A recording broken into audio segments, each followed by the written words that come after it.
Bonjour et bienvenue à vous sur la chaîne Crypto Mo Nouvelle où nous décryptons l'actualité des crypto-monnaies.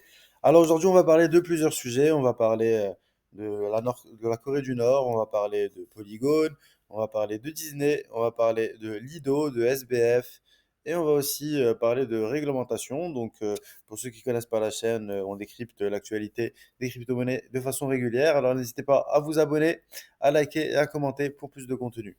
Alors aujourd'hui, le cours du marché, on est à un Bitcoin qui commence à se stabiliser sur cette résistance donc des 28 300, qui est une très grosse résistance qu'on a cassé aujourd'hui. On va voir si on continue. Mais 28 300, si on arrive à la briser de façon consistante, direction les 30 000 de façon assez assurée. Euh, Aujourd'hui, voilà, un marché qui est très dans le vert avec XRP qui mène, avec BNB qui monte malgré tout, Ethereum, Link très en hausse, Polygon très en hausse.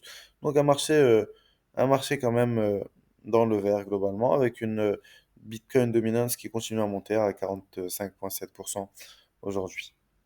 Alors, ensuite, on va parler de réglementation. En Europe, ils ont voté, on en a parlé hier dans la vidéo, une loi qui disait qu'ils allaient interdire les paiements crypto de plus de 1000 euros.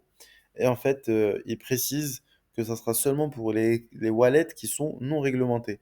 Donc, si vous avez un wallet qui est réglementé avec un KYC qui a été fait dessus, etc., dans ce cas-là, vous allez pouvoir payer plus que 1000 euros. Par contre, si vous avez un MetaMask inconnu que personne ne connaît, qui n'a pas de réglementation, qui n'a pas de KYC qui a été fait dessus, dans ce cas-là, vous serez limité à 1000 euros. Voilà. Donc, ensuite, il y a aussi les États-Unis qui se révoltent contre les CBDC. Donc, on avait Ron DeSantis qui avait commencé en Floride. Et là, on a Ted Cruz aussi, donc avec le Texas qui est aussi s'insurge contre ces CBDC, qui votent des lois donc pour les interdire, car ils trouvent que c'est une atteinte à la vie privée des citoyens américains, vu qu'on va pouvoir contrôler qu'est-ce qu'ils font de leur argent, etc. Donc c'est bien. Ça, c'est une bonne chose pour les cryptos que les CBDC soient interdits. Moi, je le vois comme une bonne chose, mais que c'est un concurrent direct du Bitcoin. Voilà. Ensuite, on a un projet qui monte beaucoup, et ce projet, c'est Lido. Alors, Lido, juste pour vous montrer, est-ce que je l'ai ici sous la main? Je l'ai pas sous la main. Ah oui, il est là. Voilà, Lido. Donc juste pour vous montrer, Lido qui monte aujourd'hui de 13%. Et il y a une raison à cela, c'est que ben, la Shanghai Upgrade arrive très vite le 12 avril, dans moins de 2 semaines, vous allez pouvoir déstaker vos Ethers. Et je pense que ça va être la mise à jour, la plus grosse mise à jour de l'année. Et donc Lido, ils sont en train de faire des tests sur le Gerdi Network et ça fonctionne. Donc ils arrivent à déstaker les Ethers, ils arrivent à les staker ensuite sur leur protocole. Donc tout fonctionne très bien.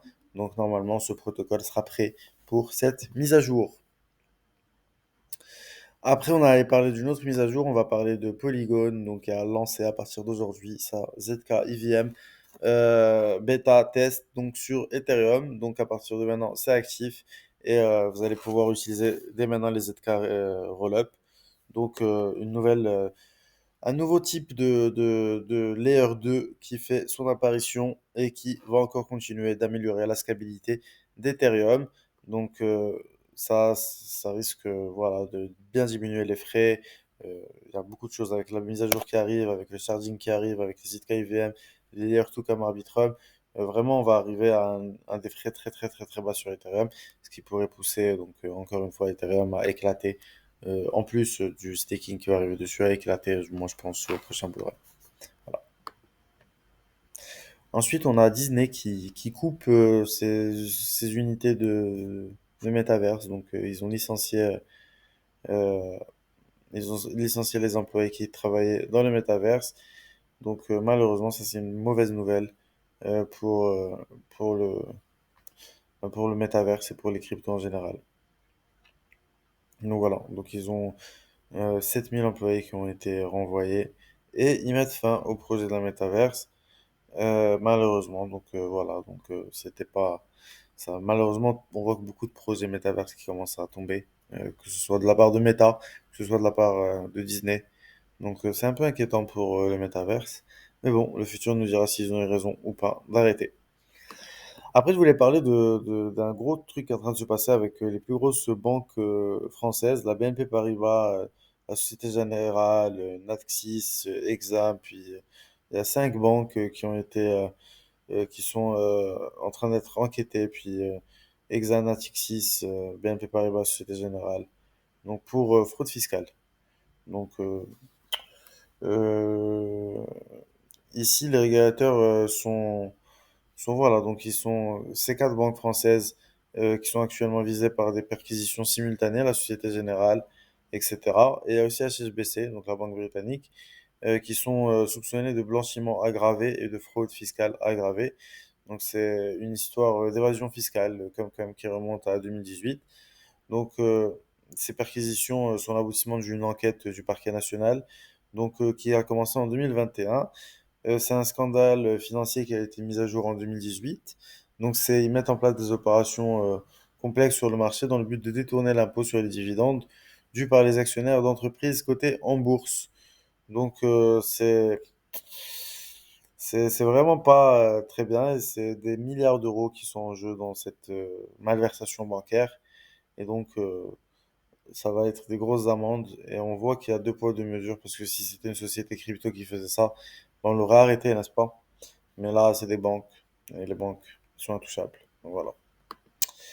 Ensuite, les Nord-Coréens qui innovent avec un nouveau modèle de blanchissement d'argent. Donc, en fait, ce qu'ils font, c'est que ils utilisent, eux, ils font beaucoup de phishing. Donc, ce qu'ils vont faire, c'est qu'ils vont créer des sites identiques, par exemple, au site d'Ethereum ou de Polygon, ou un site, par exemple, idéalement de DeFi, donc Trader Joe, par exemple, ou n'importe quoi, ou un site que vous allez aller voir pour faire un airdrop. Et ils vont vous demander donc les mots de passe de vos wallets. Après, ils vont voler votre argent et ils vont utiliser cet argent pour financer des compagnies de minage qui vont créer du Bitcoin legit. Donc c'est une façon qu'ils ont trouvé de détourner de l'argent en finançant compagnies de minage pour aller créer de l'argent en fait qui serait à partir de ce moment blanchi. Voilà. Ensuite, je voulais vous parler de SafeMoon. Donc, il y a un white hacker qui a hacké 9 millions de dollars à SafeMoon, mais il leur a dit, vous inquiétez pas, je vous ai hacké juste pour vous montrer que vous aviez une faille de sécurité dans vos pools de liquidité. Et contactez-moi, je vais vous rendre l'argent, ne vous inquiétez pas. Donc, il va sûrement avoir une grosse récompense qu'il va négocier probablement. Donc, mais voilà, il a montré que voilà, il y avait une faille et il va les aider sûrement à corriger ça. Et eux, ils vont sûrement le payer pour avoir rendu l'argent. Après, voilà, donc suite au problème qu'a eu Binance, donc ils ont été quand même attaqués par la FDIC récemment pour du inside trading, du contre-trading, aussi pour avoir été en retard sur certains produits dérivés en termes de régulation, etc.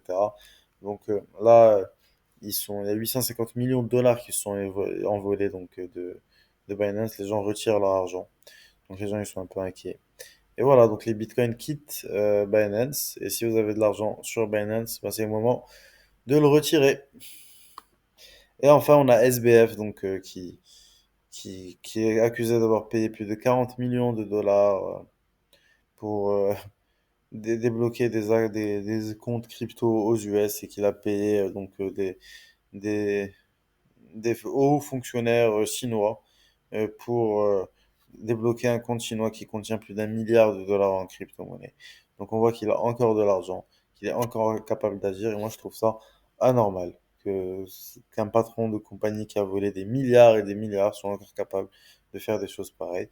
Donc là ils l'ont trouvé, et encore une fois, il fait erreur sur erreur ce gars, donc à chaque fois en plus il se fait attraper, donc c'est peut-être pas un génie, hein, mais voilà, donc là, le compte a été regelé après par les autorités, donc voilà. Donc voilà, c'est un peu le tour de ce que je voulais voir avec vous. J'espère que vous avez aimé. Donc si vous avez aimé l'actualité, que vous avez aimé le contenu, n'hésitez pas à liker et commenter pour du nouveau contenu. Merci.